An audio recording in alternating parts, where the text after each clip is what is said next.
नेपाली काङ्ग्रेसभित्र हाल चुलिएको गगन थापा र शेरबहादुर देउवा पक्षको शक्ति सङ्घर्षलाई एउटा छोटो कथा र कानुनी विश्लेषण। के नेपाली काङ्ग्रेस इतिहासकै गम्भीर मोडमा पुगेको हो? एकातिर परिवर्तनको नारा दिँदै गगन थापा नेतृत्वको विशेष महाधिवेशन, अर्कोतिर विधान र अनुशासनको ढाल बनेको शेरबहादुर देउवाको संस्थापन पक्ष।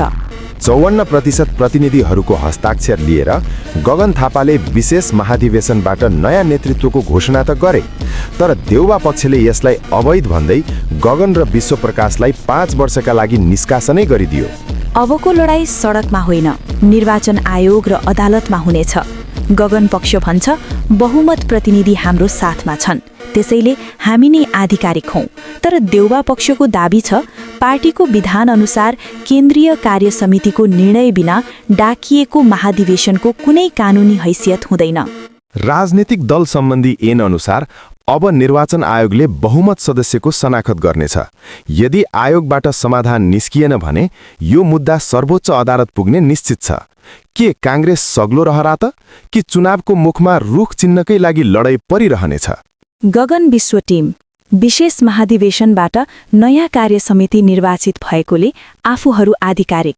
कानुनी आधार 50% भन्दा बढी महाधिवेशन प्रतिनिधिहरूको समर्थन र राजनीतिक दल सम्बन्धी ऐन।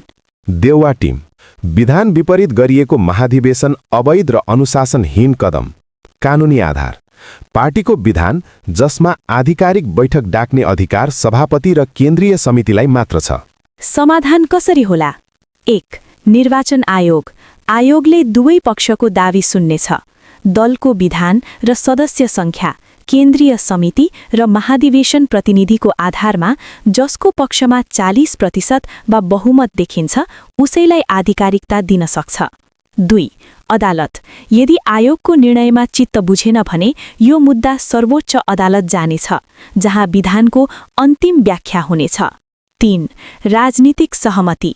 आगामी फागुन चैतमा हुने भनिएको आम निर्वाचन अगाडि पार्टी विभाजन हुँदा दुवैलाई घाटा हुने भएकाले पावर शेयरिङको नयाँ मोडेलमा सहमति हुन सक्छ।